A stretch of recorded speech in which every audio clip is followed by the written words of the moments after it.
All right, enough of that because we're Yeah. being recorded. There might be some youngsters watching it. No. Probably not. Okay. All Yeah. right, so another Golden Finger Challenge. Who are the presenters for the teams? Who's group one or group Okay, so Dan is one and Jerry is another. two? Okay. Oh, Well, that's gonna be good. brother Hayden Rage is the presenter. He and I are working together. Okay, Oh, okay, cool. And We've- I'll we've just done do the this before. visual. I think the Grey Wolf will be the presenter. Dan is assisting with the story. Okay, Dan is assisting with the visuals of the story. Okay. okay. Oh, Dan is. All right, this ought to be good. This is gonna be really good. Okay, so we have guest judges, Susan and Lothar. And let's start with Jerry, you want to start first? Yes, I can. All right, let me highlight you. And I'm We're gonna add to gonna that. need brother Hayden Rage on there with me. And He needs someone on there. there with we him. Okay, good. so as soon as you guys are ready, here we go. I'd like to invite you to travel back in time with me a little bit to an adventure I had in New Orleans. I had gone there to study voodoo. But the voodoo shop that I went to all the time to study was closed that day because it was raining, just really bad weather. If you've ever been in New Orleans in the rain, it's kind of a dark place, really. No sounds, no traffic. And me being an adventuresome sort, I didn't want to spend my time in the hotel room, so I went down to the streets. I didn't want to travel in the French Quarter. I went to the Bohemian section of the French Quarter, which is kind of hidden in a dark place. Not many people venture there. And I was back there walking and I came across this alleyway that if you didn't really look, you wouldn't see it. It was just very narrow, just barely about 2 shoulders wide. Very old alleyway back in there. Very dimly lit. And I decided I would venture down there to see what was there. I got about halfway down and I noticed a real dim light shining through a window, an old style window with all the different panes in it. You could barely see in this little place. There was a door there, and it said welcome, but that was it. So I thought, well, I'm going to go see what's in here. So I went in. It was a dimly lit little shop, curiosities. An old gentleman sitting in there welcomed me in, even handed me a towel to dry off with, because it was raining. He said, you look like a man that's needing a change, looking for a change maybe in your life. I said, well, I could use a change. He said, I have something here you might be interested in. I said, well, let me see it. Picked up a candle of all things. And this candle, he said, had very special powers. He said it had the ability to change the shape of objects, regardless of what they were made of, metal, wood, change things, and it would change your life. He said, I will. I said, well, how? He said, well, let me demonstrate this to you. So I'm going to ask Brother Hayden Rage, who is familiar with what happened to me,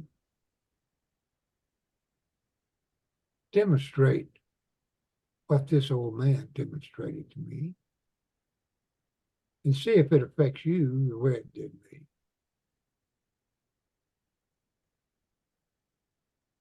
Brother Rage, would you be kind enough to demonstrate what happened? As Jerry alluded to, there was arcane knowledges that came out that night. I found out about them much later after Jerry's visit. And what we discovered was that the old man was hiding a very, very dark secret. We all know that such things as foils and mirrors can be a reflection into the soul and be able to see the thoughts of people, even thoughts that they have not had yet. Susan, I would like you to go between your thoughts and flick back and forth between two words. Those words are night and day. And Jerry will tell you when to stop. Stop, sugar. Got it. She stopped. You stop. Yep. Okay, so which word did you pick? Day. You picked day. Let's see. Okay, so what we discovered that time was that, like a mirror or any reflective surface, we're able to see not only our thoughts but also the opposite of our thoughts as the mirror reflects backwards of what's really there in reality. So what we're going to do is to use that mirrored surface. And Susan, I would like you to choose a bird of the night. Okay. Okay, and you may tell me what that is. Owl. An owl. Okay. So one of the artifacts that I picked up from this gentleman was this old carpet bag. And I'll show you what it is indeed empty.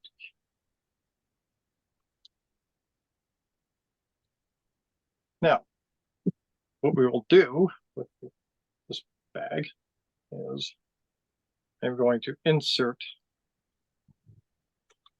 the mirror of the thoughts of your soul into the bag. So, and what I will do is I will now remove, miraculously and by magic, that which you've thought of.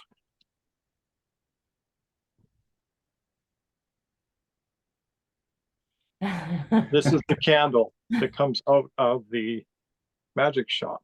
And by waving it around, I'm sure you will see that as I peel away the thoughts of your soul, we did indeed predict an owl. Damn. Very nice. Damn. Damn. Oh, 3 dams. Oh boy. Yeah, no, setting a I standard, give a surrender. right? Wow. Is not an option. Guys, that was really good. That was so cool. Man. Well done, both of you guys. Oh my God. Okay. Yes. Not to impugn on the second act. Whew. That Jerry can tell a story, can he? I know. I love Jerry's storytelling. Every time he talks about it, I'm like looking down this narrow Yeah, I know. alleyway. I'm like, That's why right there with him. That's why I'm so glad he taught me how to scry. but in my vision, I had ninjas coming. Ninja. Okay, so team 2, who is presenting? It was Ron and Dan. All right, let me highlight both of you. Ron's one hell of a storyteller. He really is. And spotlight. All right, gentlemen. A journey. A journey into the mind. A very dark place. But not always. There are those that feel that there are evil thoughts all around them, constantly bombarding their heads. Some of them believe that wearing a tinfoil hat will sort of take away those evil thoughts. The interesting thing is that a tinfoil hat, if you know about aluminum foil or tinfoil or aluminum foil, it has two sides, a reflective side and a retaining side. Now, I had told my friend Dan about this because he was one that was suffering. And Dan made this beautiful hat and put it on his head. And I said to him, Dan, write down on a piece of paper what's coming into your mind now. And Dan took the piece of paper and wrote down on it. And whoa, hold on a second. I said, Dan, let me look carefully at the hat. And I looked and I saw that Dan had pulled in the evil thoughts. So I took the hat and I remade it and I put it back on Dan's head. And I said, Dan, now fold that paper. And when you reopen it, hopefully, the evil will be gone. And you will realize that you must live your life and ignore the evil. Cool. Cool. Yeah. I love that. I Yeah. love that. I love that. That's very cool. Good use of the mirror. That was incredibly cool. There was no mirror. Well, There that's was no mirror. but that it's in was the story. Yeah. that's the thing. There was no visual mirror, Yeah. but the mirror is there in the mental side. Yeah, as soon as you paint the picture of the aluminum Live foil. and yes, and the live and the evil. I love the mirror part of that. That Okay, was But in, just so you know, in having the effect show up, there was no mirror and there was no mirroring of the camera. the mirror was in the story though. Mirror was in the story, but I want you to understand it was not used in the effect. It does not matter. It's Mhm. the concept. Okay. It's the concept. Yeah, even though it's my game, Susan makes the rules. Yeah, because That's Those knives. Andrew, that's called marriage or common law. Just gives me a use for the knives. no, I actually really love the idea that the mirror wasn't used physically, but mentally. Yes, essence, that is what we're all about. Yeah, I Mentally. love that. I Mental love that. health. All right, so who wants to judge first? Lothar, you or me? I'll go first. Go. Lothar, go first. I've always learned to leave the last word to the ladies. I enjoyed Jerry's story very much. It was a good picture. It took me down. I could feel myself being where he was describing, even though I've never been there. And there was a great detail, little comment about Jerry walking into that shop down the alley and the man handed him a towel because it was still raining outside. Yes. Like, that's just, it's the little details like that that give credence to a story, I think.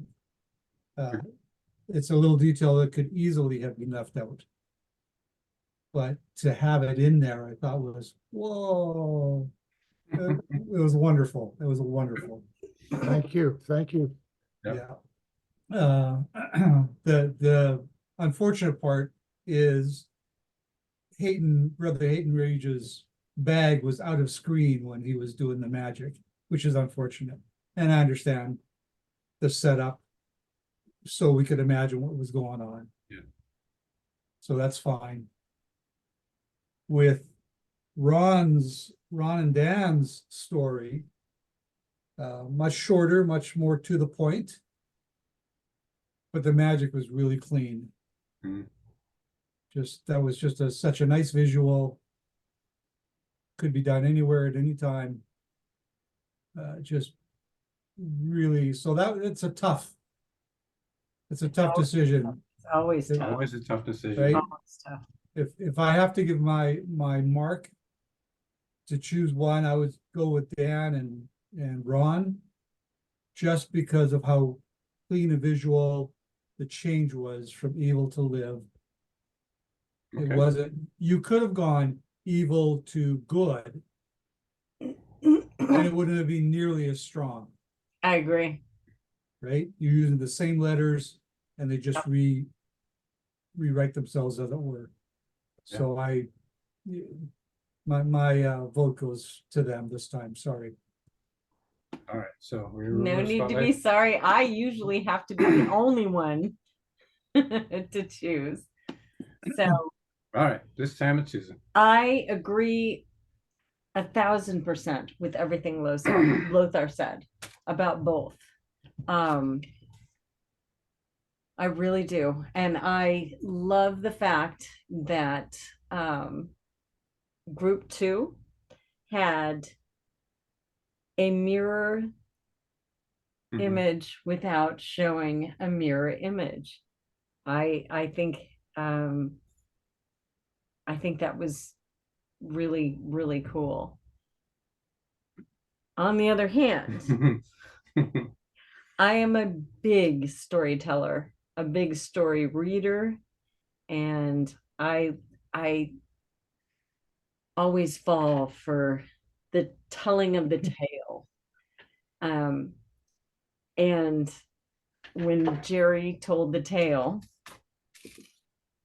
I was drawn into it like a child back into a like a Grimm's fairy tale. I adore that. I never can get over that. And so I am going to disagree with Lothar. Oh man. And I think it was an incredibly tough decision, but I am going with Team 1. Wow. Okay, so here's the interesting thing. For the first time ever doing the Golden Finger Challenge, we actually have a tie. Okay, 2 judges, 1 professional. One, Actually, he's a I'm professional. not He's a professional. professional. I'm a professional storyteller, but not a Yes. magician. Yes. And that So you get 2 may different be, perspectives. that may be the technically. difference. Yes. So, oh, that's noisy. Yes, all right. Thank you, streetcar. Yeah. What we're gonna do? We're gonna give both of you guys The finger. the award. Let me grab. All right, congratulations, guys. This is your awards. Both win the Golden Finger Challenge. There you go. There you go. Hold on.